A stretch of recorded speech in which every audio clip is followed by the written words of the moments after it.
Okay. All right, start your engines. Yeah.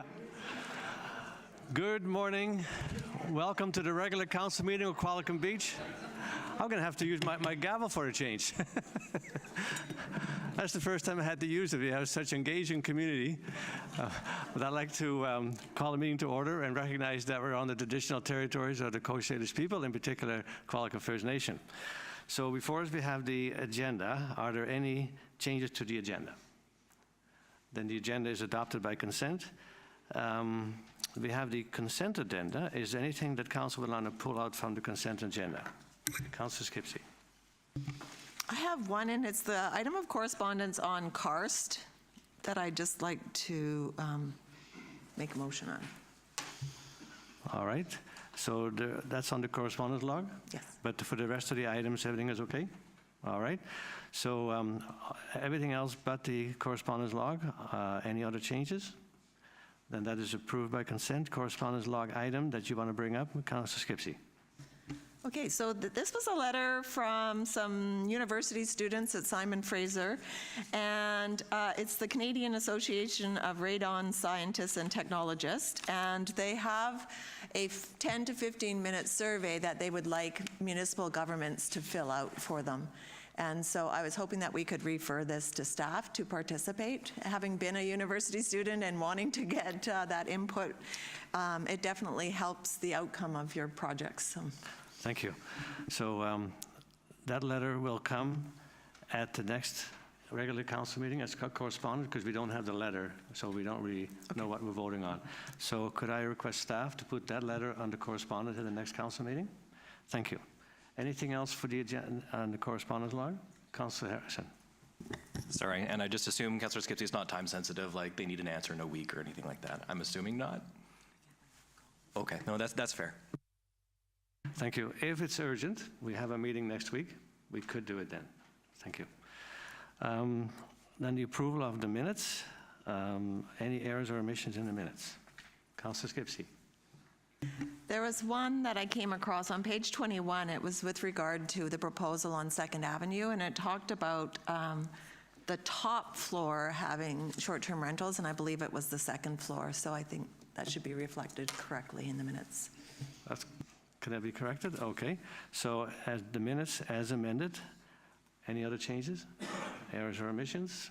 Then the minutes are approved as amended by consent.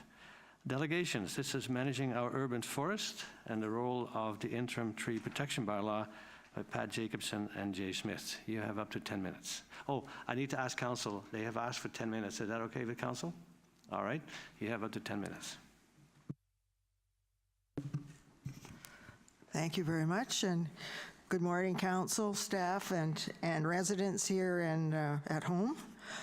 Jay Smith and I are pleased to have this opportunity to speak to you this morning about our urban forest and the importance of the interim tree protection bylaw. Trees are really a big contributor to the quality of life that we have here in Qualicum Beach. Next.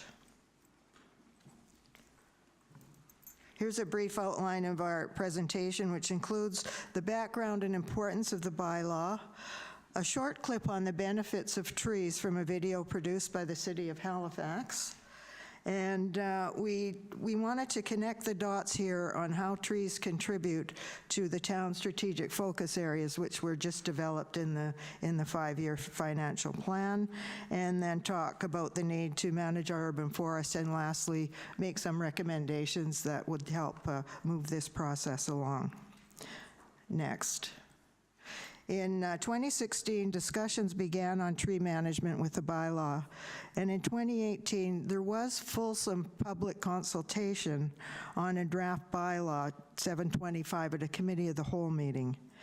At that time, the council decided that an urban forest master plan or a tree and vegetation management plan should come before the implementation of a bylaw. So this was done, and after 3 revisions was accepted by council 4 years later in 2022. And then in 2023, on March 31st, not too long ago, interim bylaw 725 was adopted. it became apparent that some action needed to be taken to manage our forest, and it was decided that the best course short-term was to use the earlier bylaw with some minor revisions. Next. How does the urban forest relate to the bylaw? Our forest is a dynamic ecosystem provided by nature, and it encompasses all trees, vegetation, green space with supporting soil and water. And it includes all public and private land. And the town's consultant, Jeremy Guy, stated that a tree bylaw is the most effective means to promote, preserve, enhance, and tradition urban forest on private lands. Bottom line, I guess, to effectively manage our urban forest, we need the engagement of private landowners. In fact, many of you are likely aware of Professor Suzanne Simard with the UBC Faculty of Forestry, who's become a global superstar. She's on the New York Times bestseller list with her book, and she's going to be featured in a movie about her life. And she's the one that unlocked the secrets of how trees interact with each other and how important they are to ecosystem health and biodiversity, as illustrated in the graphic on this slide. Next, we're going to a short video clip. It's from the city of Halifax on the exponential benefits of trees. And people at home, you might not be able to hear all the comments, but just Google it later after the meeting, City of Halifax, Tree of All Trades, and you'll be able to find it. It's worth a watch. So here it is. Thank you. This is an air conditioner. Here's a group of them. It's also a water filter, an air purifier, a bike rack, a stimulus package, a therapist, a ShamWow, crime stopper, noise reducer, traffic calmer, and, oh right, a tree. Let me explain.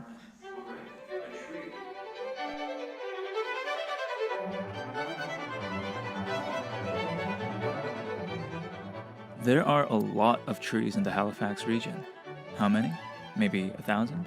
Maybe 100,000? Well, try 52 million. Put together, all those trees are part of what we call the urban forest. In fact, the municipality has a 442-page long document about this called the Urban Forest Master Plan.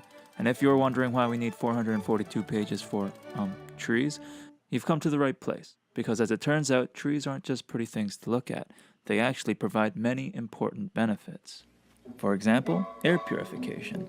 In a city, the air can easily become polluted, whether that's from industrial activity or even just traffic from the streets. Now, one way to make sure our air is clean and breathable is to purify it with cool things like the smog-free tower. It sucks in pollutants from the air, turns it into rings, and costs just $54,000 each.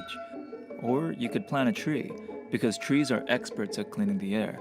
They trap airborne pollutants with their leaves and take in carbon dioxide through photosynthesis. In total, we estimate trees in Halifax trap 1,478 metric tons of pollutants every year. So next time you're, I don't know, breathing, you can thank a tree for that. Here's another benefit. Trees are cool to be around. Literally. Yeah, they provide shade for people in nearby buildings, but they also cool through a process called evapotranspiration. On a hot sunny day, trees are releasing water into the atmosphere, cooling the air around them, and that is crucial for a city. You see, urban areas have a lot of surfaces that either create heat or reflect heat, and that usually means cities are hotter than their surroundings, a phenomenon known as the urban heat island effect. So, is the solution to set up a bunch of air conditioners on our streets? Heck no. Plant a tree instead. Here's one more. When it rains in Halifax, which is quite often, that water has to go somewhere, and if not handled properly, it can lead to flooding and erosion. Well, trees play an essential role in handling that storm water. They slow it down with their foliage, while their roots absorb water and stabilize the soil around them. They're kind of like a living ShamWow. Remember those? Anyways, trees come with a lot of benefits, and it turns out you can do the math on how valuable they are. With that, many smart people have calculated that trees in Halifax provide $9.6 million worth of air purifying services, $12.4 million worth of cooling, and $2.1 million in savings for stormwater management. In fact, it's estimated that for every dollar we spend on a tree in Halifax, we get $8 back in benefits. But money isn't even half the story here. Studies have linked urban trees to lowering stress, reducing crime, reducing noise, slowing down traffic, lowering road rage, reducing the number of accidents, increasing property values, and yeah, it's a lot. So if there's one thing you need to take away from all this, it's that trees are really, really useful and important. But if you can spare a bit more time, I want to leave you with 2 more things. Size isn't always everything in life, but when it comes to trees, it makes all the difference. Larger trees means more air purification, more cooling, and more water absorption. And it's not just that bigger trees are better. The relationship between a tree's size and its benefits is exponential. That means as a tree grows, its benefits grow faster. I'm not a mathematician, but I think all that really goes to say it's important to keep trees around for their whole lives because their benefits are greatest when they have a chance to fully mature. Look at this photo.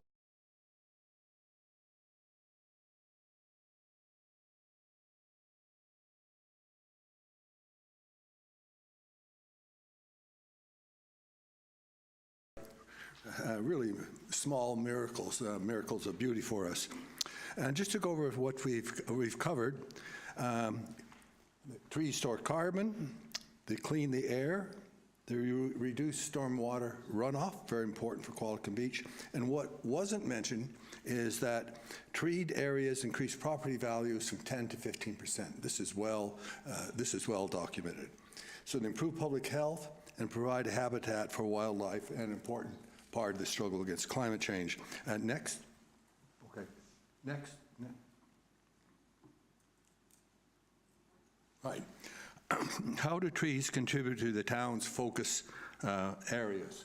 Community health and wellness, climate action, progressive infrastructure, and economic prosperity. Next. How do trees contribute to the town's strategic focus areas of community health and wellness? As the video indicated, they improve air quality, they contribute to the well-being of all living things, and they help reduce the heat island effect, which was discussed in the video, and that's brought about by the loss of trees and more impervious surfaces. And this is being studied more and more, but data indicates in some cities, including Canada, the temperatures in cities with the loss of trees and impervious surfaces have increased as much as 12 degrees centigrade over the last 2 decades. And extreme heat can be very bad for seniors and for children. Next. So are there any potential areas for the heat island effect in Qualicum Beach? Now, there you can see Chartwell, particularly on the left, compared over here to the treed areas. I would wager, but have no proof, that you would find areas of Qualicum with trees are going to be cooler than Chartwell. Next. How do trees contribute to the town's strategic area of climate action? Pat? Okay, Council is committed to using a climate lens for all planning and decision-making, and a top priority is reducing greenhouse gases. The older and bigger the tree it is, the better it works. Thus, managing our urban forest becomes even more critical. And even more importantly, we can't control extreme weather events, but the consequences can be mitigated by rethinking surface water management and using our forests through groundwater storage to mitigate the impacts of drought and flooding. Next. Deforestation works against the ability to manage water. It damages the hydrological cycle. In this image of Mount Arrowsmith from Highway 4, it isn't clouds you see, but it's snow on clear cuts. With the reality of our warming climate coupled with significant tree loss, we will not have winter snowpack. Trees stabilize the snowpack for much needed summer water flows. A Saanich-based biologist suggested that we need to change the way we think about forests as products or as wood products or commodities, and instead think of water as the most important forest product. Next. Now, we'll take a look at the town's strategic focus area progressive infrastructure. It was great to see in our 2024 financial plan that we're beginning the valuation of natural assets, starting with our urban forest aquifers and waterways. So we will value these assets in our accounting practices as we do over time, as we do with our built infrastructure. And nature-based infrastructure versus human-built costs less and delivers more benefits in a lot of cases. Trees are the ecological anchors and pillars of biodiversity, and without them, entire ecosystems could collapse. A case in point, the images shown on this slide here show recent tree loss at the top of the bank of Grandin Creek. The property owner at the time followed all the regulations, but if we had a bylaw, there could have been a conversation to make adjustments to the owner's building plan to incorporate some of these mature trees and maybe plant some replacements along the top of the bank to benefit the creek. So having this bylaw will enhance the education of our residents and give a lot more consideration to how we manage our trees. Next, back over to Jay. So how do trees contribute to the town's strategic focus of economic prosperity? Well, our treed town attracts tourists, a fundamental part of our economy. I remember coming up here with family in 1983 and coming to Qualicum Beach, and I was so struck by how beautiful it was that I told myself, I'm going to come back here, which I did. And when you visited, we visited Milner Gardens with their, one of the few areas, the magnificent older forests and trees, the heritage forest. And our trees and urban trails provide recreation for both tourists and for the local residents. They also increase, and we can't say this often enough, they do increase house values. So what we find is that a cool Qualicum Beach means less money spent on air conditioning and more time and money spent in our local businesses. Jay, we've passed our 10 minutes, so could you wrap it up, please? Okay, we are coming to wrap. So just the importance of the urban tree bylaw. It's an attempt to balance the interests of the individual and the community, and we think it does a very good job of that. Next, so the recommendations. That is educating the public in a variety of ways, communicating the bylaw to various parties, implementing the Urban Forest Master Plan, reviewed the bylaw with public consultation, an advocate for watershed plan with the RDN and other key stakeholders. And last, what happens when you cut down too many trees? Next.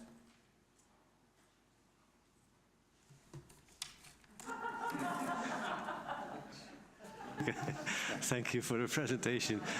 Thank you.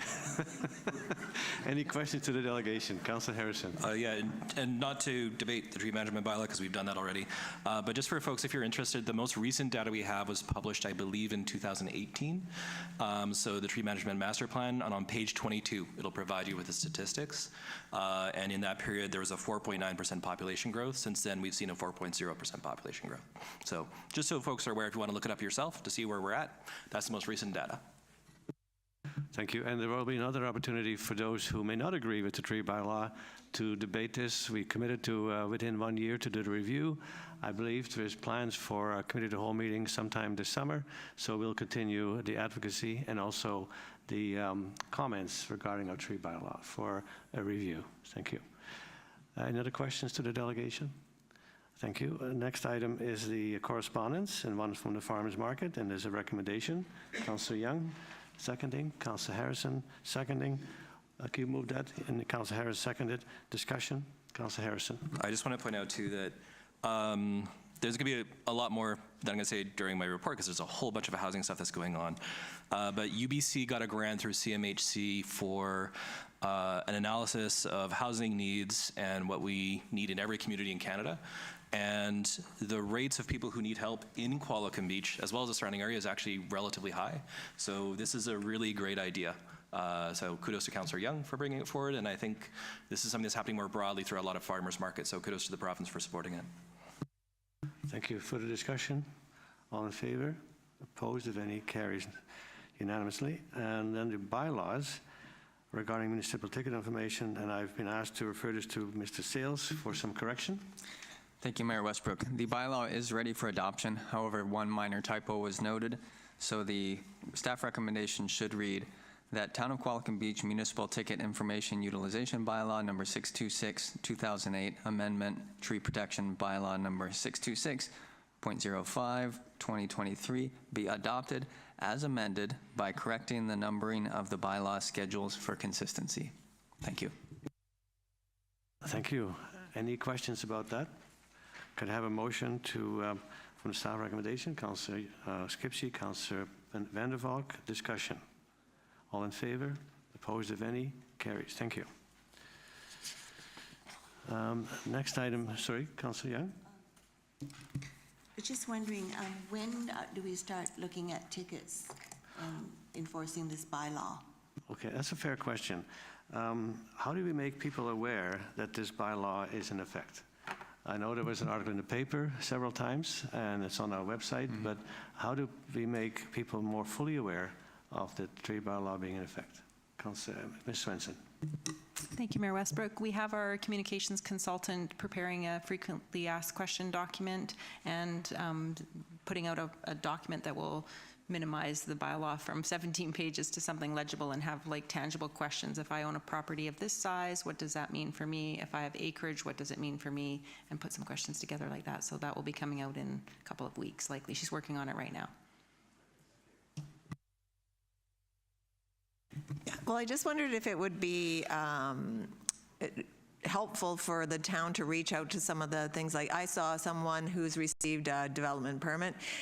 There was a tree cutting service on site talking to them about which trees they were going to remove. So I think if we were a bit more proactive maybe with some of those situations, and I don't know, there might be maybe 20 that have been approved and are yet to be built, but maybe we could be proactive in notifying those people about the new tree bylaw. When you say those people, the tree Well, the that manage? people that have, it would ultimately come down to the owner of the property. So I would suggest, I think some of the tree companies are already aware of it. But this one was one that I haven't seen around town before, so it may be somebody new or from another community. Can we work with that, Ms. Swenson? Thank you. Councillor Harrison. Yeah, I just point out too that my concern would also be some citizens who maybe have larger lots and don't check our website very often, which is probably, people who don't check our website is probably the majority of the population, with the greatest respect. I don't begrudge them that, it's just, you know, a fact. Most people don't visit your local government website very frequently. So you might want to consider like a one-time mail out just to let people know, you know, like a little half-page or one-page summary. Here are the key points for most homeowners. If you're thinking of doing this, please contact, you know, the town. Just so there's no confusion and no one can say I didn't know. Because if you took out 3 trees, you're potentially looking at a $4,500 fine, and that's a lot of money for a lot of people. So I think it might be worthwhile to avoid any misunderstandings and debate on that point. Thank you. Both very good suggestions. We'll pass them on to our communications expert, and hopefully that gets put out. Ms. Swenson? Our tax utility notices will be going out and noteworthies will be included, and we do have it slated to have something in the noteworthy. All right.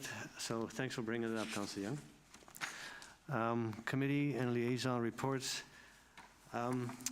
Yesterday, I missed I couldn't attend the open house, but we had a Zoom meeting with the Regional District Hospital Board, and we've been asked as members of council and the public to advocate for some of the services that we need as part of our healthcare services.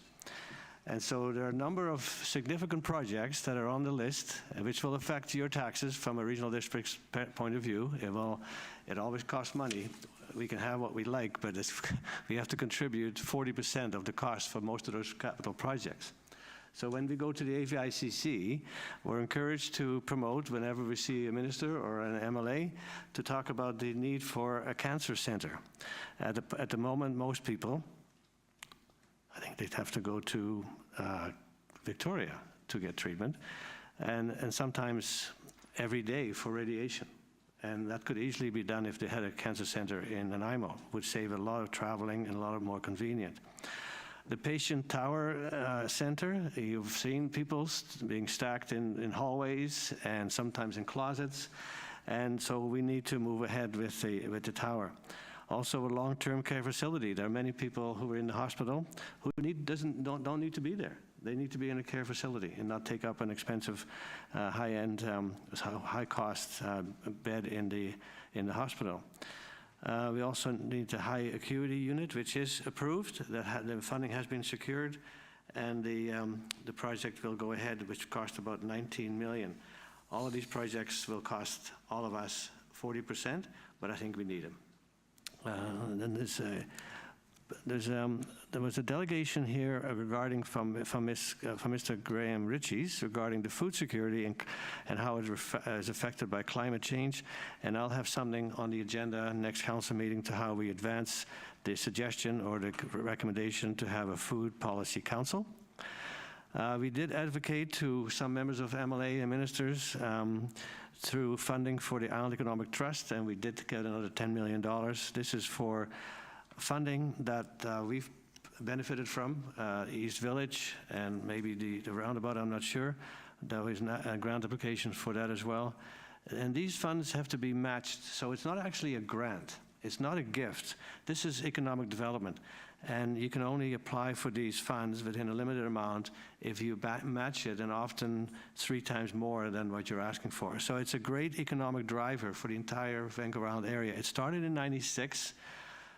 So 2006, when the forestry was going sideways and fishing was not doing as well, and a lot of communities were suffering because of tourism, lack of tourism. And so we helped many communities by advancing some of the infrastructure that they need to prosper. I also met with Chief Verkama, and there will be more news coming out. But one of the things that we talked about was that it would be a nice idea to have some tree streets, like alder, maple, fern, cedar, bilingual. So you would have the language, Pentland language of the sign, so you don't change your address. You're still on Pine Street, but Pine Street will be in Pentland above it. So there's a bigger sign on your corner, whatever the street starts, with both languages. I thought that was something that we would benefit from, and as part of reconciliation, and we do have money for that kind of thing in our budget. Also had an open house. I'm going to let Councillor Vander speak to that more, but was a request for using the 8 acres, which is near the airport, but not part of the airport lands. The town bought that in, I think in 2001 or something, was one of the first things we did when I became mayor, is to buy that land for, I think, $128,000. It's 8 acres. It was originally intended to host the school bus garage, but then they changed their mind. And in my opinion, it would be a great location for a development of tiny homes and mobile homes and that kind of thing. The next thing you're going to hear more about, and you might have seen something already about the bylaw to help Nanoos pay for our swimming pool. Of course, they don't like that idea, so there's been a lot of people petitioning and protesting. But some folks from Nanoos are using our pool. We know that there are families who wanted to sign up children for swimming lessons and couldn't get it in Nanaimo, and they're coming to our area. The argument that it's a long way away is true, but we also pay for regional parks in Nanoos, like Moorcroft Camp, and there will be others, so the distance is the same. We need to have a regional hat that says, you know, these are all good things for the community. One of the things that Qualicum Beach is doing, and has been for some time, is when we built the Aerosmith Water Dam, and I think we own about 13% of that, and it's worth probably well over $1 million. To replace it would be far more than that. But we don't use the water from the Aerosmith Dam. That water is basically going to the other partners. In this case, Nanoos, who were screaming for more water. We never asked for our money back. And the reason why I don't think we should ask for money back, because half the storage was meant to help the fish in Englishman River. So when salmon come up the river and the fish need more water because the river is too dry, we can release some of that water. So it's part of the regional hat, part of the regional picture where we participate in things that we don't necessarily personally benefit from. And I see from the news, they don't want to pay because they don't think they use the pool. I don't think they realize that a number of families actually are using the pool, and we have some record of use, but I think we can negotiate that. But they're coming to, in big numbers, on the 18th of this month, at 1:30 at the Civic Center, because they know that the chambers and the RDN are not going to be big enough. So we expect a healthy turnout. And so it's open to anybody. It's a public RDN board meeting where we'll be hearing from people who are not happy that they may be having to pay for a small portion of the pool. We know there is some usage. There's different ways to participate in functions. You could do it by population, you can do it by assessment, and you can do it by usage, and you can do a combination of all three, which would make that number, in my opinion, very reasonable. And I would even say we could bring it closer to what the usage tradition has been, which has been between 5 and 3%, but pay something and be part of the region and not say, if I can get away with not paying, why should I pay for it? So that's basically my report, and I thank you for listening. And hope to be there on the 18th, because if they don't pay, guess who pays? So I think it's just a thing of fairness and being partner of the regional district. Next is Councillor Harrison. Yeah, thanks. I just want to echo too, I share the mayor's concern on Area E essentially getting a free ride right now. And I'm not sure what's being proposed is the best way to address it, but at least it's being addressed. But yeah, that's a whole other issue. The other thing I'd point out too that, I just mentioned this to a few other people in passing. One thing to consider is all these delays we've had discussing how are we going to pay for it? Who's going to pay for it? In the meantime, when we were doing the initial outreach through the RDN in town for upgrading Ravensong, the projected project cost about $25 million or so, 20, 25 million in that ballpark. A little bit less? Okay. And I remember asking them, okay, so for the new pool, how much is that? Well, ballpark 55 million. You could probably reasonably add 30 to 50% to all those numbers now. The other thing is your debt servicing costs. Interest rates are much higher than they were 4 or 5 years ago. So that means the payments you make on your debt that you have to take out are much higher. So yes, as we're finagling over who pays for what, we've basically had a huge increase in the cost to do it, which means we're just going to pay a lot more for the exact same thing. So it's a little bit frustrating. So there's two big things for housing, which I really want to point out. One was I briefly referred to, UBC is the Housing Assessment Resource Tools. It's actually a really deep dive for every community in Canada.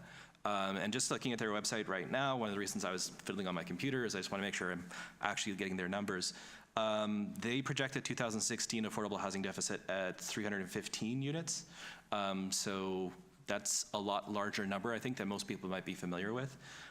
They have a pretty detailed methodology, goes over everything. They even have things on land acquisition strategies. It's a fascinating tool, which I haven't quite done a deep dive on. And last week, UBCM had a housing conference, which the Director of Planning and I attended. So there was much ballyhooed announcement from Ravi Kalan and David Eby about the housing plan. And one thing that was discussed was secondary suites and upzoning single-family residential lots.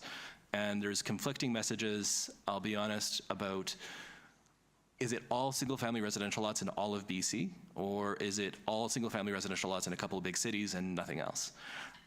So the point I made there at the conference was they'd probably be better served having different percentages in different size communities. So smaller communities, you have a much smaller percentage, which gets automatically upzoned, not 100%. And then island trusts would be an exception because they're supposed to preserve. Regional districts, you'd have to look at your water infrastructure. You can't just automatically upzone if there's no water or sewer. And then as communities get bigger, you have a higher percentage. We'll see if the province takes that under consideration or not. But it was a great event. I will give a lot of credit too to the province. I think there's a lot of interesting policy things that they're doing, which are really great.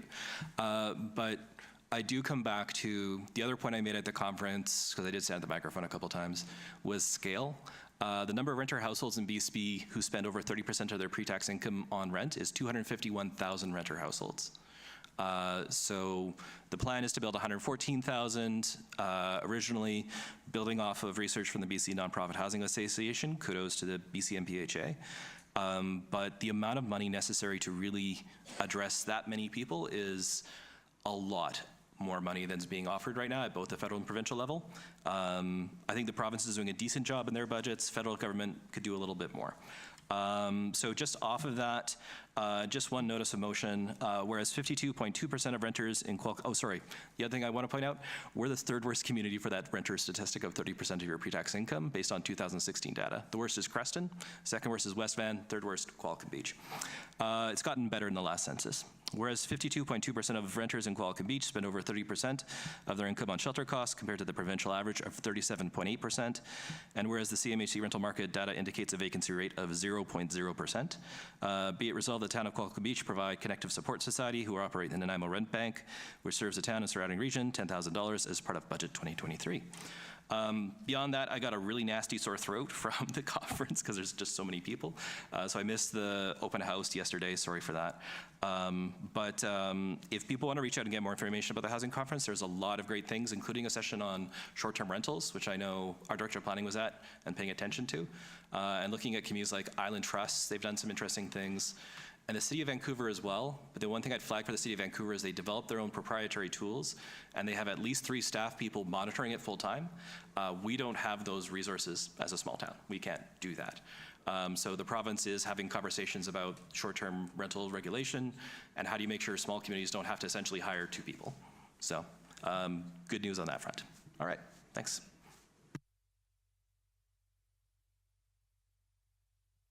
Councillor Harrison, I was trying to follow what you were saying, but did you make a notice of motion? Yes. So what I think would be good if you worked with staff and put that notice of motion on the agenda for next council meeting? Okay, thank you. I'll email it to them. Thank you. Councillor Young. This is kind of off topic from what Scott's talking about on housing, but on public safety. We have quiet in the gallery, please. I hear this murmuring, and it's kind of distracting. Thank you. It's off topic from what Scott was discussing about housing, but on public safety, I'm just wondering if we're going to check out on West First Avenue. We had citizens concerned about the safety of their residential area of the street being not as safe because it shoots off from the commercial part of West First Avenue. I did say that, we would look into maybe hopefully traffic calming, speed bumps, or a sidewalk on one side. But then more recently, I've heard that possibly the speed flashing signs that are run on solar power is effective and economical. I don't know if there's been a consideration on that for public safety. Thank you. I think when we do the age-friendly traffic study, the issue of sidewalks is ubiquitous all over town. People would like to have a safer area to walk. So that is not unnoticed, so it's duly noted, and that will be part of the conversation when we bring our consultants in. Thank you. Councillor Harrison? And just to answer Councillor Young, the standard protocol is that the information gets forwarded on to staff.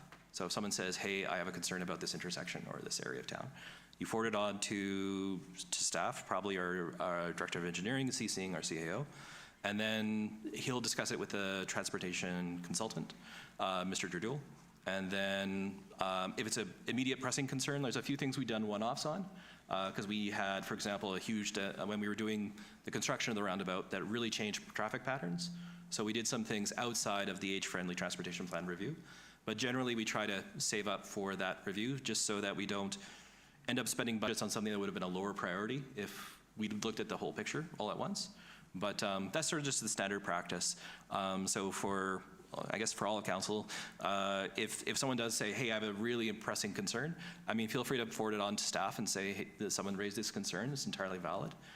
Just so we don't start promising, we're gonna do this and this and this, and then suddenly comes up and it says, well, actually, you didn't do that, why? And creates a issue. Yeah, I think Ms. Councillor Young raised it because as chair of the Public Safety Committee, teachers wanted you to be aware of it. Okay, thank you. Councillor Skipsey. Okay.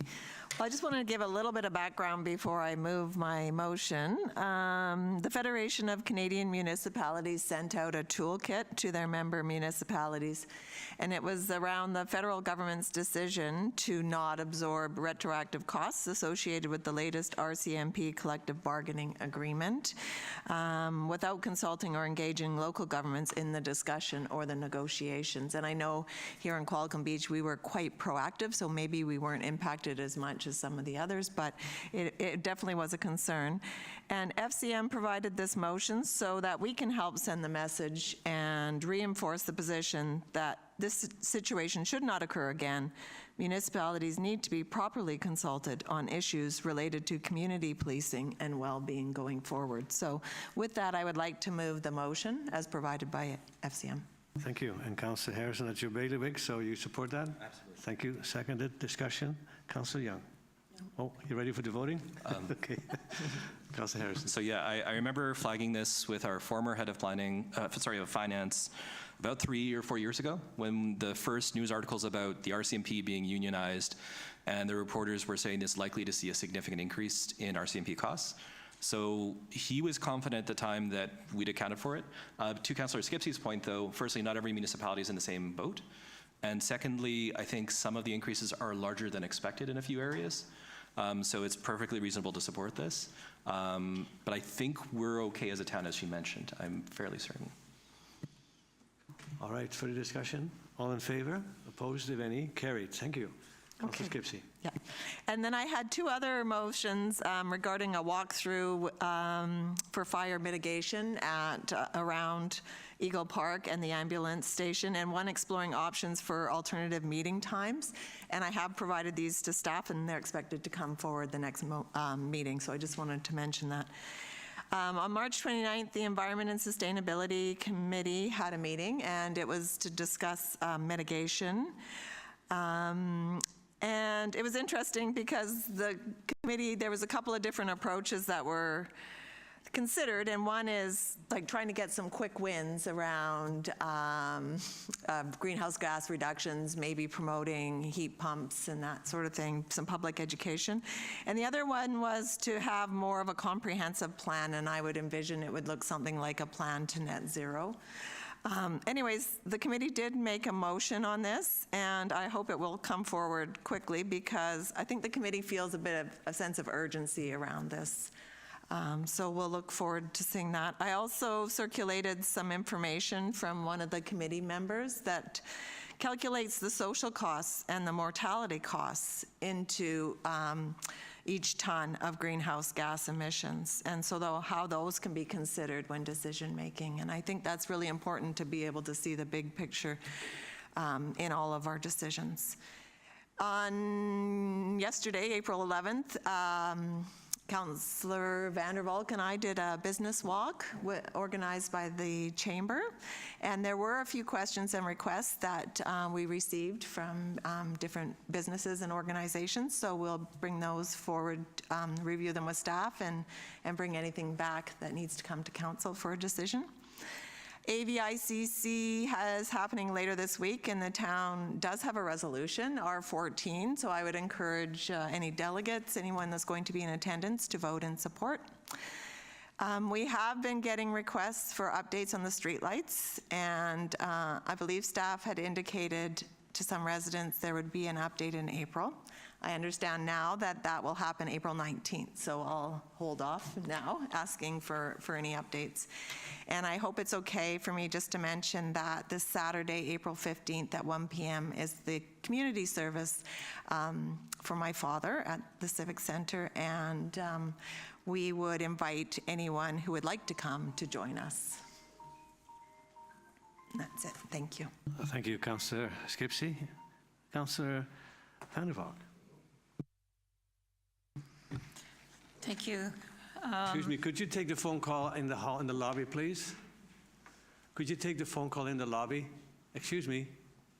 Would you take the phone call in the lobby, please? Thank you. Councillor Vander, go ahead. Thank you.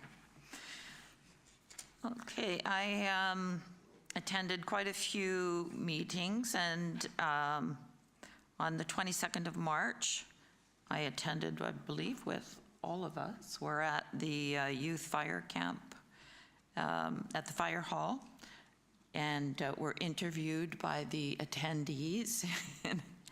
It was a very interesting evening, and it was lovely to see all the enthusiastic and very happy students that were involved in the training camp, and they seemed very thrilled to be there and thoroughly enjoying themselves. So I think that we should give our fire department kudos for a job well done, and I'm sure you had fun as well, I hope.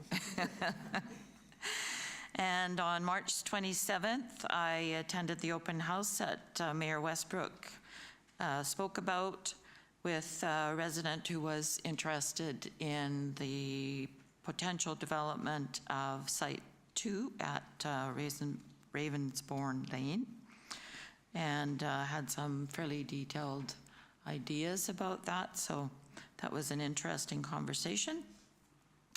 On the 30th of March, I attended the AGM and social for the Parksville-Qualicum Beach Tourism Association, and they gave a presentation again from Destination Think for the plans for strengthening tourism in our area, and I was impressed. They had been very thorough in discussing what the differences were between Qualicum Beach and Parksville, because I think there has been a tendency in the past to sort of put everything together, and they definitely had different ideas of how Qualicum Beach could be improving our tourism as opposed to how Parksville would be, and that was, I thought, a very good point of view, or a very good finding in terms of their surveys that they had done. March 31st, I attended the Brant Wildlife Festival Liftoff event, and that was a lovely event. And April 5th, I attended the first annual Brant Wildlife Children's Festival, which was very informative, and it was at Arrowview School, and the students did a fantastic job in terms of setting up their displays, and there were a number of community members that also had displays, and it was a very good and informative event, and I think that hopefully it will continue on. April the 11th, I attended with Councillor Skipsey the business walk, the Uptown business owners, and got many different comments and points of view, which we will discuss later on.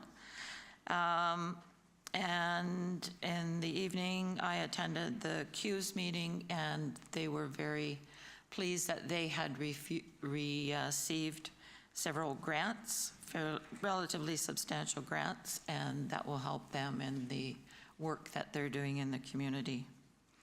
And those were all the official meetings that I attended. Thank you. Thank you.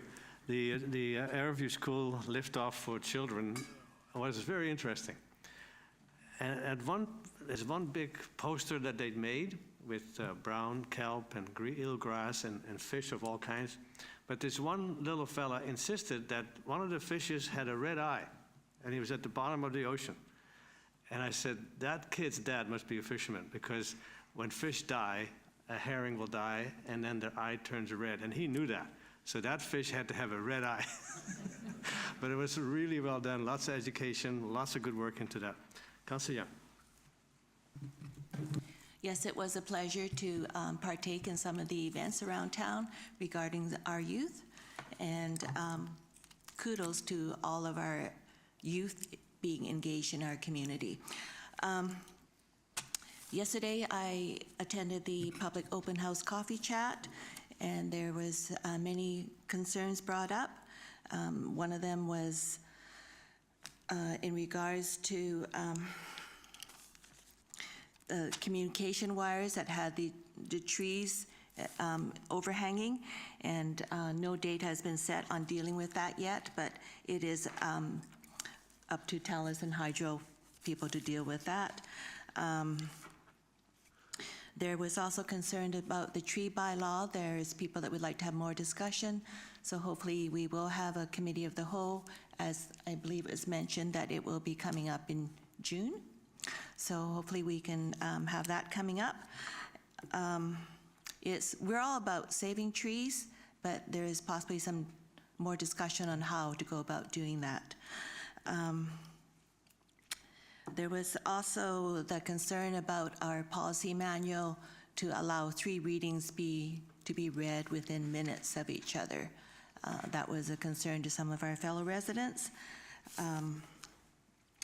Also, there was a question about the wildfire mitigation, and I've found out that there is a grant application in May, and staff will be reviewing that at the end of 2023, early 2024. There was also an ask whether in dealing with the tree bylaw that there may be drones flying up above. No, that will not be happening. So we will not have drones, but we may be using photography purchased from the RDN. Also, as far as the Eagle Crest Cell Tower, there was an ask about the landscaping around there, which was done 2 years ago, the cell tower.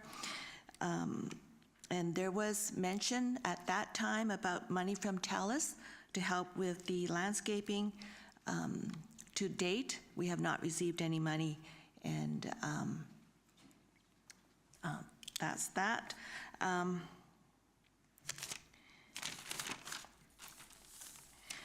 And then there was a ask about the public square and the bus garage, and I believe that is going to be coming up now when the mobility study is addressed.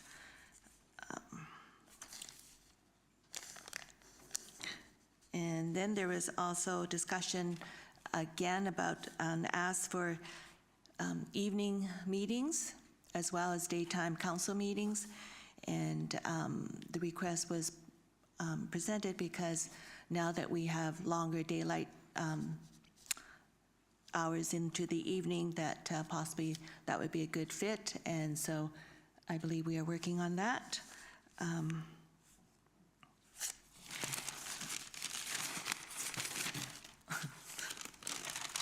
And then on my liaison in the Arts and Culture Department, the museum I wasn't able to attend their last board meeting at the Qualicum Beach Museum.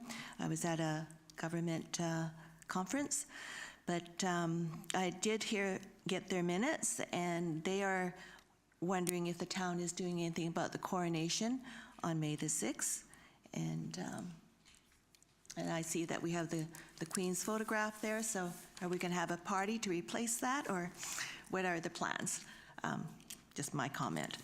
Anyways, so the museum is hoping to, of course, they will be recording the event and putting the local lens and the Canadian lens on this historical event. It's also been put across in my emails that there is conversation about having a track and field at our KSS high school. Hopefully that we can develop something that is 8-track that will be able to host competitive events, and that will also bring more commerce into our town.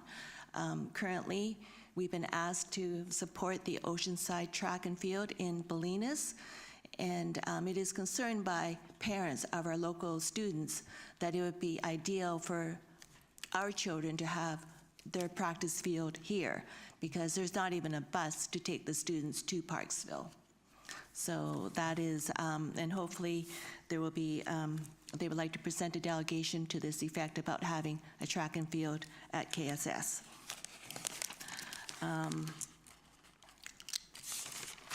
I'm also the liaison, the trustee for our local library. Our local library is wonderful.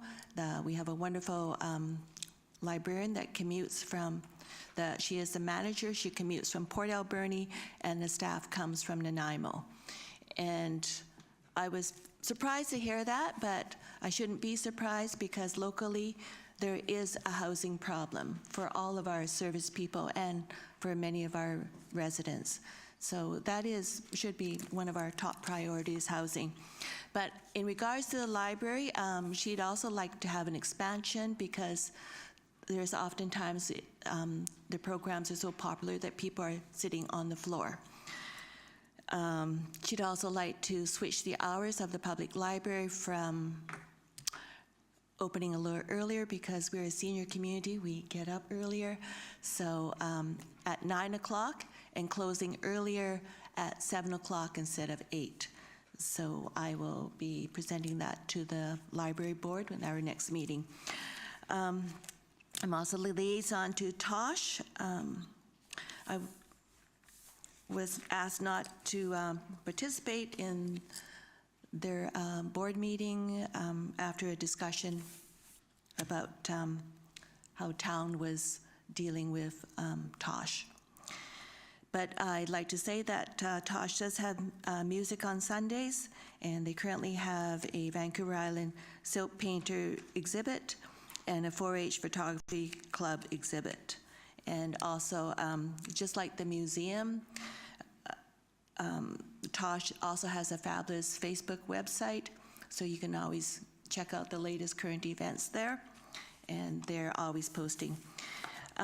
April is also Earth Month, and when it comes to checking out website, please check out the Nature Trust BC website. They're on a $2 million campaign to raise funds to purchase 36 acres of land along the Little Qualicum River, the main source of our water supply for Qualicum Beach. They still need to raise $125,000 by April the 30th. And I just felt it's necessary to report this because it does blend into the art and culture category. I'm also looking forward to a business walk with Gord John on Thursday. Thank you to the Qualicum Chamber for annually organizing the business walk.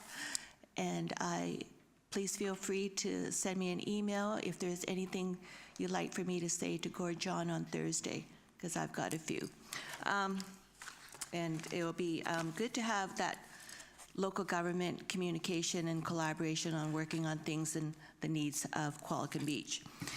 And most importantly of all, I'd like to mention the Qualicum Beach Community in Blooms. This is an organization where we have won provincially, nationally, and internationally. And I'm lucky enough to hopefully spearhead this with the help of Marlies Diamond, who has originally brought this to Qualicum Beach.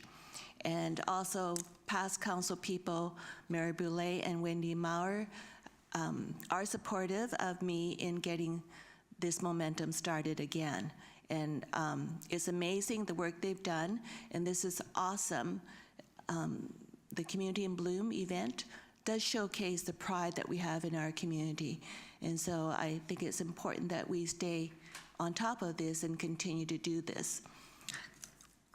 They will also have projects where people can get involved in. This year, projects are focusing on impacts on climate change, local food production. The BC Community in Bloom categories include tidiness, environmental awareness, heritage conservation, urban forestry, landscaped areas, and floral displays. We will be putting out a newsletter to our local communities to see how they can participate and make this a wonderful event for Qualicum Beach. That's it. Well, it's a very detailed report. Well done, Councillor Young. There's a couple of things there regarding, for instance, the old schoolhouse, where you may want to check with Ms. Swenson, because I believe that as a liaison, you are a board member, but a non-voting board member, so you would be able to stay for the entire board meeting. And there's a couple other things for the library that you want to touch base with staff about how we could expand the library, perhaps in where the lab used to be. So thank you for all the work you're doing. And the Communities in Bloom has been a big success over the years. We're taking great pride in being a very successful participant, helped other communities to, including Parksville, to be more like Qualicum Beach, do I dare say? Anyway, Councillor Harrison. Yeah, so for my time on the library board, they have essentially an assessment matrix, which they make their decisions on. Are we refurbishing, as they call it, basically sprucing up what you have, expanding the building, getting a new building, are we renting a new building? And where we were slated to do is in 2022, we were supposed to be refurbished, essentially touched up. A lot of construction projects in the library board got put on hold because of the increasing construction costs during COVID. So they're looking at some places of 100% increased costs. So they just decided to sort of hold off for a bit and see if that's temporary in terms of the volatility. And they were doing an update as well because their matrix had sort of, it was about 10 years old or so, I think, when I was on the board.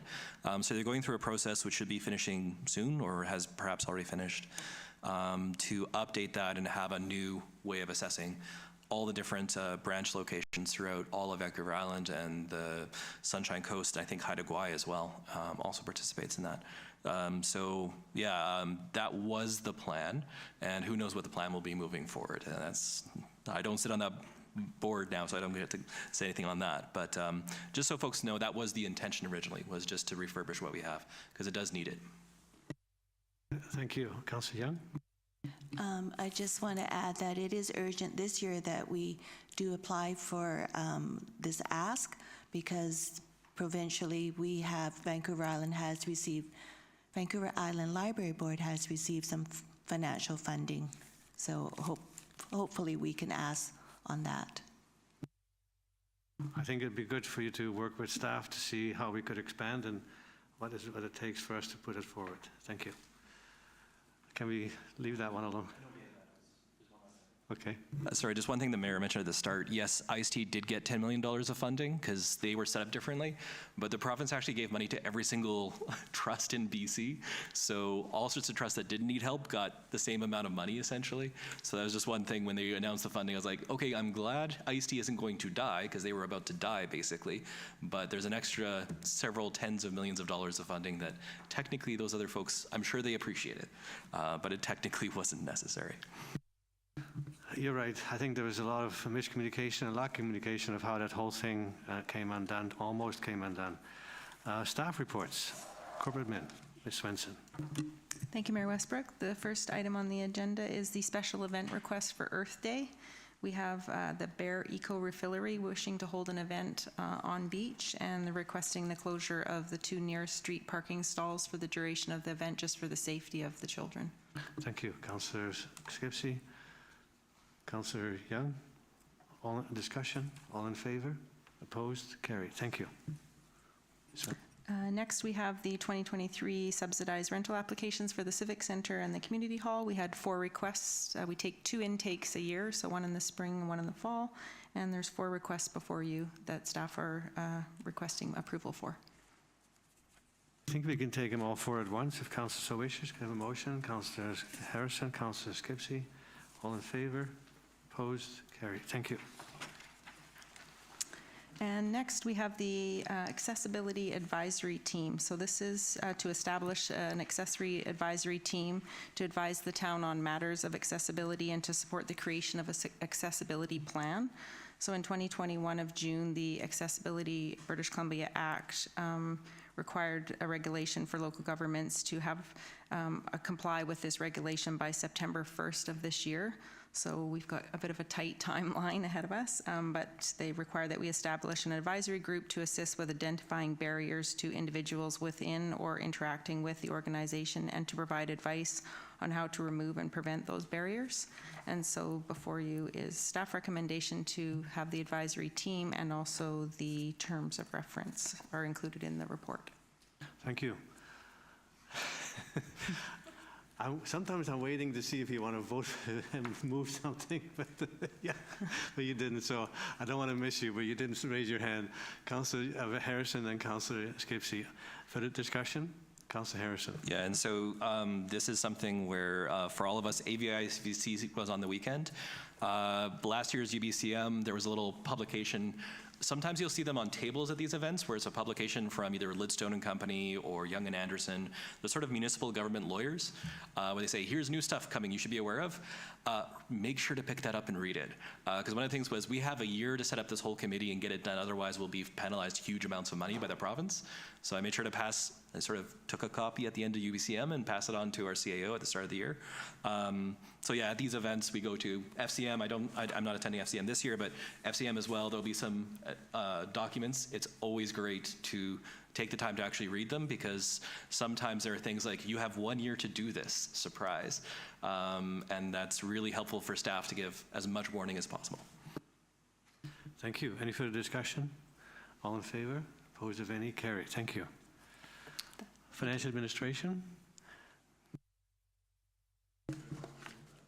Thank you, Your Worship. So staff are seeking direction on an alternative tax collection scheme as required by legislation, if you want to do anything different than what's been prescribed.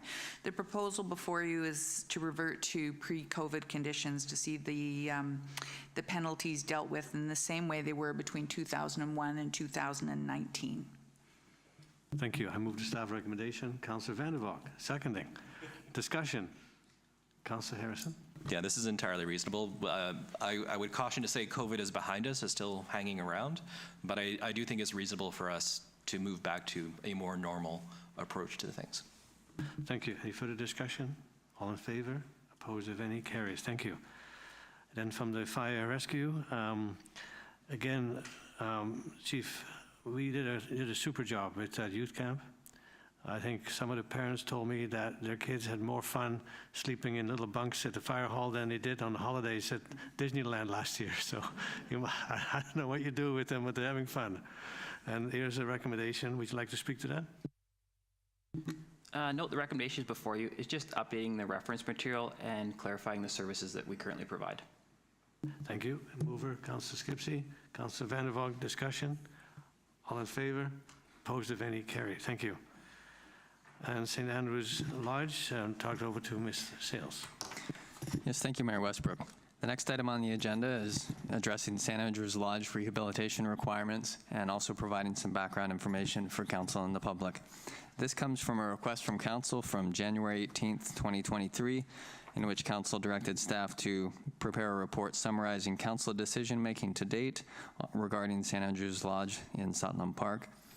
For issues related to, but not limited to, seismic upgrades, inclusion of on-site washrooms, and then the further direction at that same meeting addressed the participation of Qualicum First Nations in the naming ceremony. So this memo does provide a background of some of the considerations that go into the change in use when a building goes from one use to another, some of the building code processes that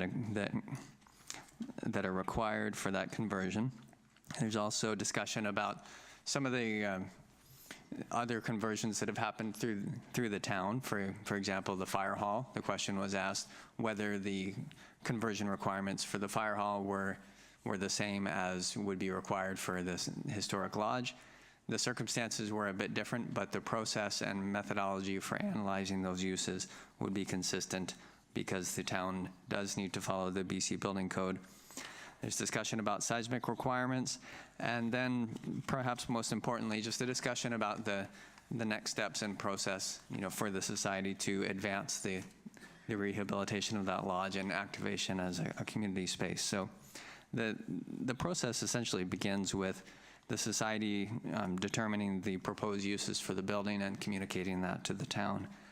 The society would engage third-party professionals, which I understand they've already been engaged and that work is underway, but we haven't heard the results. So the third-party professionals would complete a building code review based on proposed uses, occupant loads, and other factors. Then those professionals would work with town staff on acceptable solutions that would address the BC Building Code requirements. From there on, it's a building permit issuance and costing and actually making the improvements. So this report is just for background. opportunity for council to ask questions and have some discussion, and I'm available to answer questions. Thank you. Thank you, Mr. Seals. Questions? Councillor Harrison. Yeah, just through the chair. There is an alternate compliance table in the BC Building Code for heritage buildings. Does the St. Andrew's Lodge building qualify for using that table? Thank you through the chair to Councillor Harrison. So the society does have an engineer, and the professionals would be the ones to determine the suitability of that table or not. I don't have the background or expertise to say definitively one way or the other. So once again, the process is the professionals get together and work out some of these details. Thank you. And the only other thing I just wanted to add, just as a point of information, is that I believe the building code is 2018. It's usually updated every 5 years. And so it's put on the floor of the legislation. It's provincial legislation. So the provincial government puts it on the floor, and then it takes a few months while they debate it, and then eventually receives royal assent. Sometimes that might be the next year. But every change of the building code that's happened over the past while, people have told me has become a little bit more stringent every time. I haven't heard any feedback that's going to become more relaxed. So just as a heads up, because I know a few projects that nonprofits have done in our area in the past, they had to sort of rush things to get ahead of the building code changes. So I just want to flag that it might be good too to reach out our MLA and just say, hey, this is something we're flagging for heritage buildings. And you know, if there's any perceived proposed changes, can you let us know beforehand? And also maybe also lobby them a bit too, because if the building code becomes a lot more stringent, it'll add a lot of costs. Thank you. Councillor Skipsey.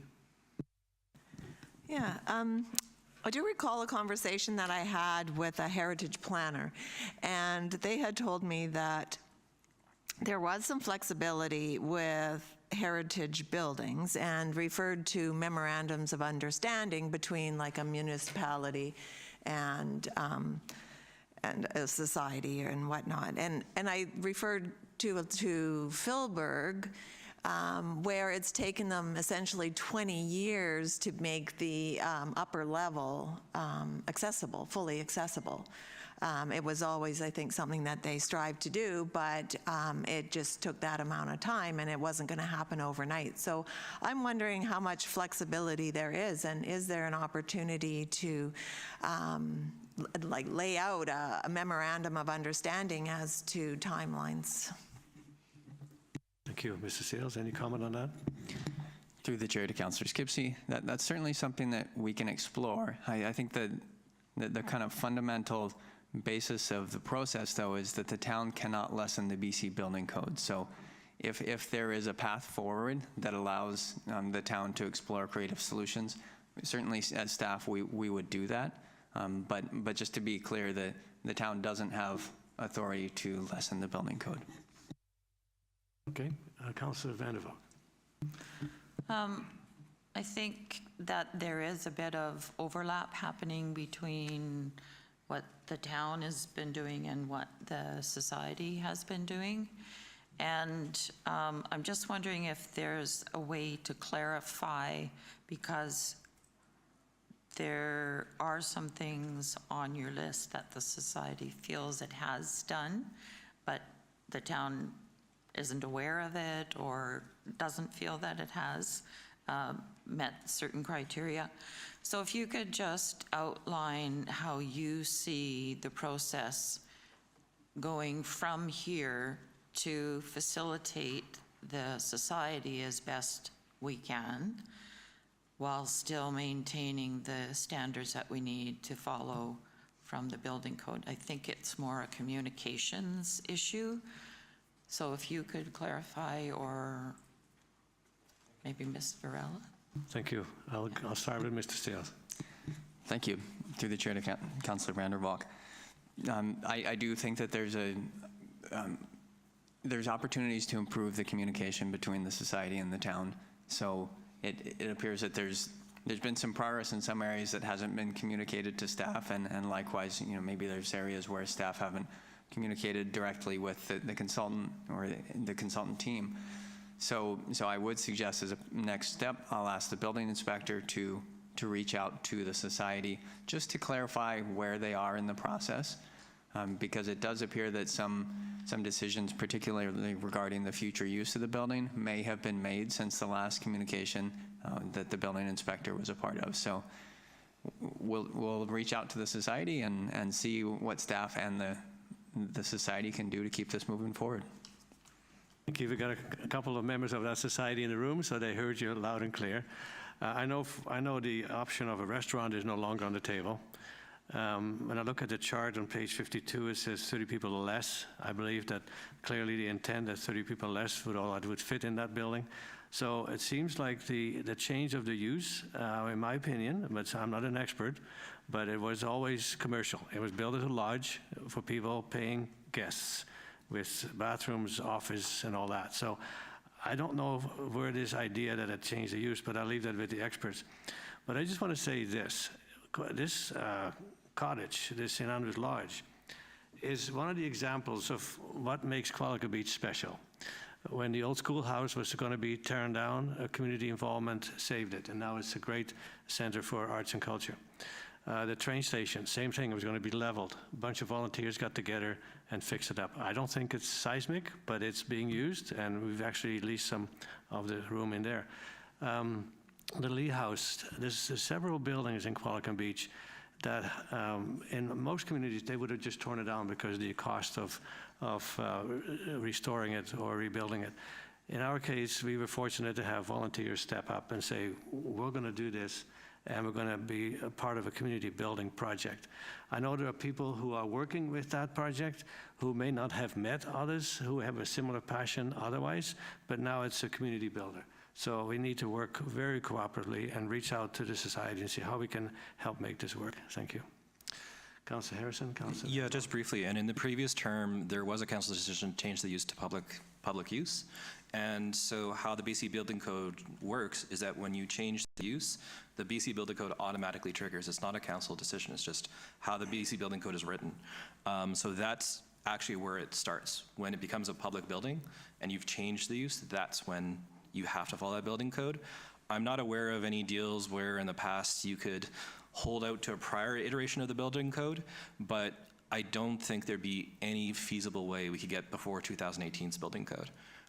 Because the change of use happened after 2018. That's the building code at the time of the change of use. You have to follow it. So I think there's been a lot of confusion about, there's a building that 20 years ago was renovated and they didn't have to do all these things. Well, yes, it's a different version of the building code. That's a document that changes about every 5 years. So that's why there's a discrepancy sometimes between a requirement from 20 years ago and a requirement today, is because the standards have changed from the province. Another hand up, Councillor Vander.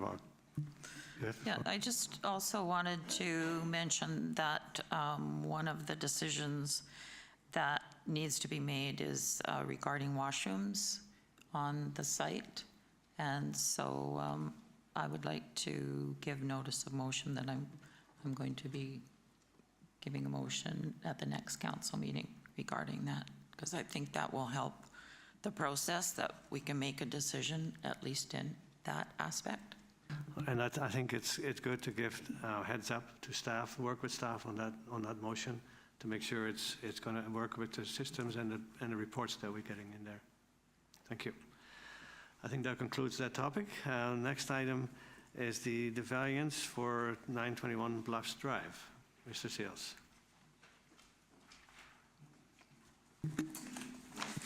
Yes, thank you, Mayor Westbrook. This next item addresses a development variance permit application for 921 Bluffs Drive. This is a subject that has been before council before, but there has been a new application, and along with that new application, the applicant's agent provided a lot of background information in the effort to appeal their case before council for reconsideration. So this memo does provide some background on the history on this property, and also includes the complete correspondence from the applicant's agent. So at this time, there's a few kind of decision points before council. This is a development variance permit process, so typically the process would go that the applicant makes an application, gets presented to council. Council the first time considers whether or not you wish to proceed to the point of public input. If you don't want to proceed with the application at all, then you can refuse it today. If you choose to proceed with public input, then it would be advertised in or notification would be sent out to the neighbors, and they would have an opportunity to make their representations to council at an upcoming meeting. I would also add that council has received some feedback from the town's legal counsel regarding this topic, and the town's legal counsel advises that the occupancy permit process should be handled in the typical fashion, and the town should follow the building bylaw in that regard. So the previous direction from council that directed staff to withhold the occupancy permit should no longer stand. So there are two recommendations before council today.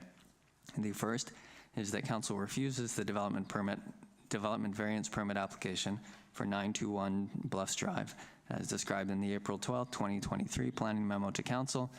And the second recommendation is that council rescinds the following motion, and further that council directs staff to not issue occupancy or any other permits until the height issues are resolved. Thank you, Mayor Westbrook. Thank you. We'll take it one at a time. There was some confusion about, people didn't see the word rescind. They thought actually that we were still proceeding with what was in place. So on the first item, that council refused the development variance permit, Councillor Harrison, Councillor Skipsey, discussion. Councillor Harrison. Yeah, so this is something, this was our first meeting in the last term, I think, where we dealt with this. And then, because I specifically remember going to the neighbors, because if we implemented that, my view is it'd be a little bit draconian. So I want to make sure, talk to the neighbors first. So I did, and this is something where I feel perfectly comfortable refusing the variance permit. The second part, well, that'll be a different debate. But there were multiple points where the town, through this process, tried to reach out to the people building the home, saying, hey, you might have an issue, you might have an issue. And that was the thing for me which really led to, speaking only for myself on that council, initially rejecting the variance permit, is that there were multiple opportunities for them to reach out to staff and actually try to get things in compliance. Thank you for the discussion. All in favor? Opposed, if any? Carried unanimously. On the second one. Well, we have to get a debate going. If you insist, we can make the motion that we rescind the following motion, and that's on the screen there. So is there a second there? Councillor Skipsey. Discussion. So I do think we need to have this debate, which is why I'm sort of moving this. I actually don't agree with the course of action, though. I've thought about this a lot over the last few weeks, because we did have, as Mr. Sales meant, legal counsel, which means we would have received that in camera, right? So I can't speak to all the particulars of it. My fundamental problem with this is that I do agree that just saying you can't do the occupancy on its own, that creates a weird problem. On what grounds? So I understand that. On the other hand, though, if they've bought the property outright, they own it outright, they essentially occupy it, and then what's the consequence? You have a notice on title that there's an encumbrance. So potentially when you sell the property, that's an issue. But otherwise, life carries on. And it begs the question then, what is the consequence of essentially flouting any notification from staff that this is a problem? So while I move that just so that there is a debate, I want to make sure we have this debate. I actually think back to last term with Buller Road, where we had that one property at the end of Buller Road. That was a different issue. The foundations had essentially cracked. They were storing, I think they were storing a bunch of building materials on the second floor that were very, very heavy, and they just left them there for a long period of time. And then essentially the building inspector said, no, you've wrecked everything, and this needs to be taken away. The outcome of that, we did have to go to the courts, if I recall. It was a really quick process, and then it actually resolved in the town's favor. This one, I'm really having second thoughts about this. I understand that we can't arbitrarily deny the occupancy, but at the same time, part of me almost feels like we should maybe be, the alternate recourse would be going to the BC Supreme Court. Sorry, any further discussion on this? Councillor Skipsey. Well, I just have a question. What powers would the strata have to go after this owner if they're still not happy if we were to issue the occupancy permit. Mr. Sales? Thank you, Mayor Westbrook. Through the chair to Councillor Skipsey. So strata law would not be the expertise of town staff. So in that regard, we'd have to consult with a strata lawyer, or the strata themselves would have to consult with an expert in strata law. So unfortunately, staff wouldn't have that answer. Thank you. Any other comments? I agree with Councillor Harrison that this is a very awkward situation, but having read the entire report of how it all began, where the owners, the builders were made aware of the problem and kind of ignored it, to put it mildly, I can't support rescinding it. I think there is something about this that if you just push it hard enough, you can build taller and ask for forgiveness later. And I don't think that's fair. So I'm not going to support this. I'm not going to support rescinding what we have in place. So we have to be very careful how we vote, because the vote is to rescind the previous direction. So if we vote in favor, then we rescind the action. If you vote opposed, then you're keeping the action in place. So are you ready for the question? No. Councillor Vander, go ahead. So just to clarify, through Mr. Sales, realistically, what legal counsel has said is we don't have this isn't a governance question. Is that what I'm understanding? That's correct. And the other bit of advice, which is included on page 61 of your package, is says legal counsel advised that the cost of enforcement, which would be forcing the applicant to lower their building, estimated in excess of $25,000, is high for a height variance civil injunction. So that, in simple terms, described, should council choose to pursue a path that would force the applicant to lower the building, that would be the mechanism. So that would be a civil injunction, which would likely take place in the Supreme Court. The cost would be, in excess of $25,000, and the town may or may not be successful in that civil injunction. So that is the alternate path forward. But in direct answer to your question, Councillor Vander, that's correct. So the legal counsel advised that that isn't a governance decision to withhold an occupancy permit. Right. So it's up to the building inspector. Yep. To say yes, you can. It's safe to. That's correct. The building inspector issues occupancy permits on the basis of health and safety. Right, okay. And I'm wondering if Ms. Varela has any other comments? Anything to add? Thank you, Chair. I don't believe so. I think the staff report stands by itself. The recommendation is before you, so I'll defer. Thank you. Okay, thank you. Thank you. So my question is, if it's not our decision, why are we asked? What difference does it make then, Councillor? Thank you, Your Worship. So the practice of leaving a motion on the books that staff won't deal with is not the practice of a modern government. So we want to make sure that we're going back, and if there are motions on the books that provide direction to staff that aren't going to be dealt with, we remove those from the record.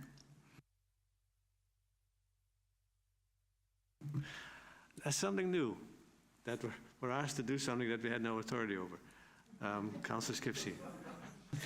Well, I struggle a little bit with this one because, for one, I can think of other things I'd rather do with $25,000. And two, I think most of the height allowances within town are 9 meters. So most other zones, this would be compliant. Yeah, so I do struggle with this one, and I think if the building is safe to occupy, and that's what we're being told by the building inspector, that the height variance is not impacting the safety, then I am going to probably vote in favor of rescinding. Thank you. Well, it cannot be probably. It's one or the other. Councillor Young. if we do go back and rescind that, then it's not fair to other people that we're going to hold them accountable. So possibly we could levy a fine for being over the height limit, and put the fine towards medical services or whatever. I didn't hear if you were going to support rescinding or leaving it alone. Still thinking on that, sorry. Although I will be asking the question soon. Councillor Skipsey, Councillor Harrison. Well, to Councillor Young's point, is that something that would be within the town's authority to levy a fine for being over height?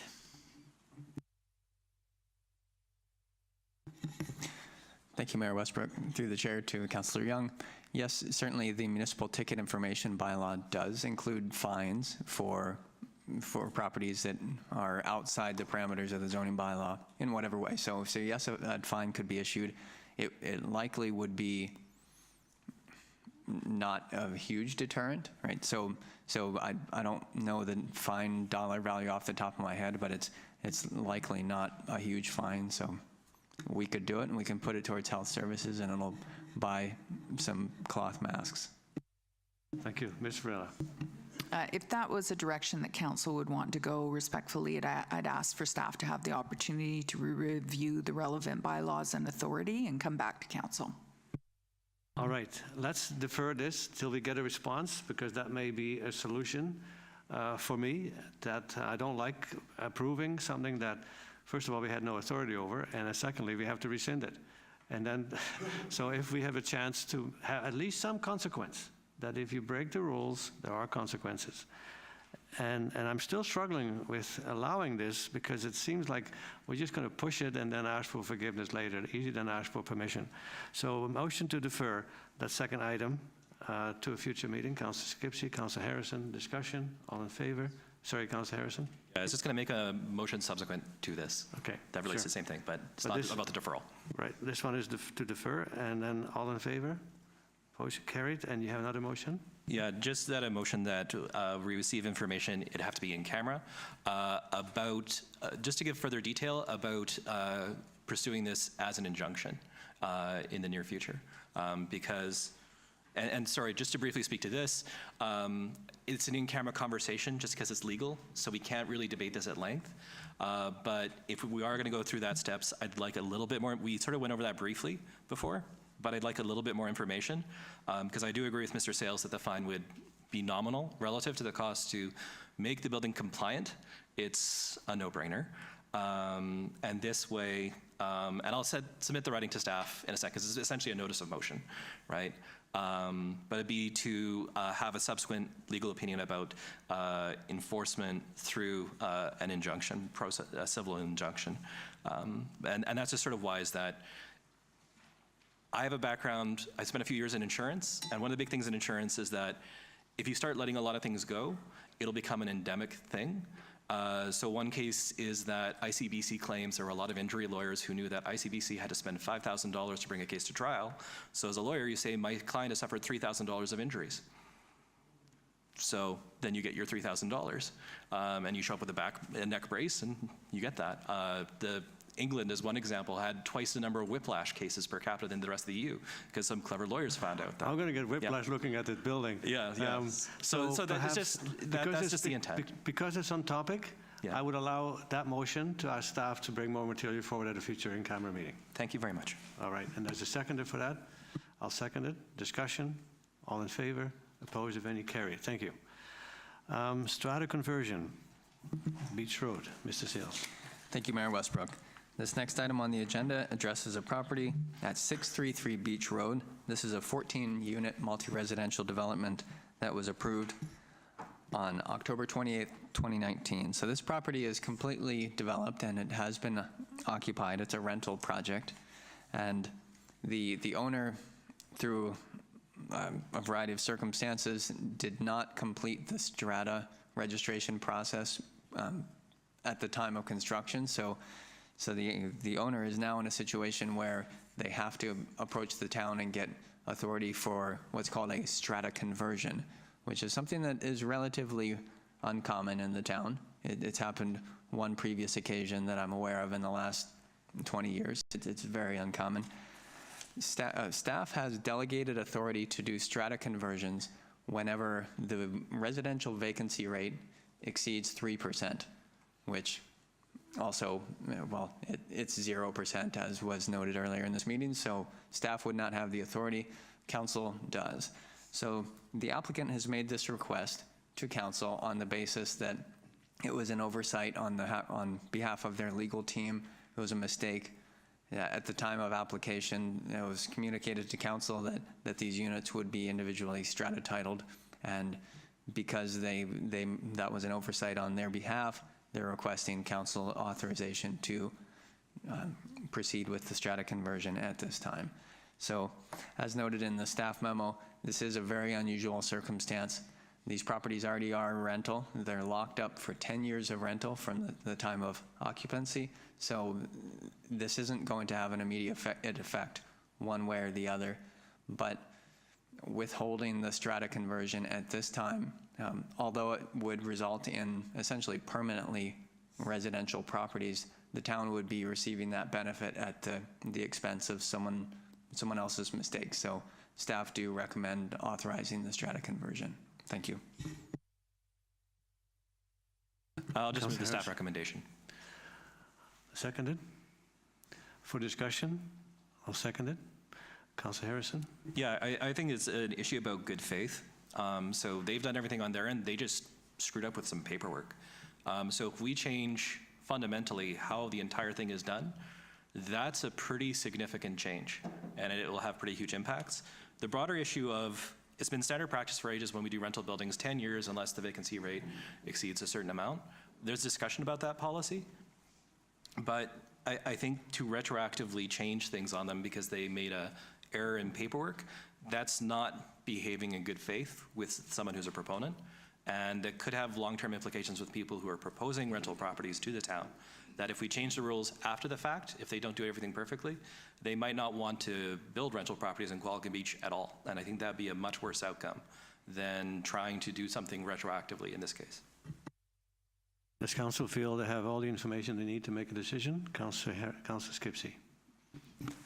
Well, I don't feel like I have all the information. I did go back and look at the 2019 report when it was referenced in the report, but I couldn't find anywhere where it talked about the ownership structure. And I know when I was on council the previous term, we had approved a development. It was a more holistic approach for the entire property. And I think there was a reference at that time that they would be strata titled, but I couldn't find the information that really talked about ownership structure. And my other question I had was, if the vacancy rate goes above the 3%, then is the approving officer obligated to approve the request, or is there still some discretion about whether or not that would be approved? Thank you, Mr. Sales. Yes, thank you, Mayor Westbrook. Through the chair to Councillor Skipsey. The approving officer does have a small amount of discretion, but it's primarily based on town bylaws and policies. So the town policy related to that threshold for strata conversions regarding the residential vacancy rate, that would probably be the primary criteria for deciding whether to proceed. That and compliance with the building code at the time. So this is another nuance that I do think needs to be elaborated a little bit. So when you do a strata conversion, the units must meet the BC building code at the time that the strata conversion takes place. So in other words, let's imagine a scenario where council doesn't authorize it today. It's 10 years from now, 15 years from now, whatever that time period is. The BC building code will have gone through a few iterations, and as Councillor Harrison noted earlier in the meeting, BC building code tends to get more restrictive and not less restrictive. So the applicant, in order to do a strata conversion at that time, would have to upgrade all their buildings to the BC building code at the time. So From their perspective, it has major implications as to whether they do it now, before the BC Building Code has changed, or whether they proceed in the future and take the risk that some building code element will be a huge cost for them to do the strata conversion later. Thank you. Any other thoughts? Councillor Vander Valk, I think you were on the APC when this building first came to your attention. Yes, I was, and the developer kind of went back and forth, strata, rental, and decided on rental for his own reasons. But I just wanted to clarify, so there definitely was in the final agreement an indication that it would be stratified. Through the chair to Councillor Vander Valk.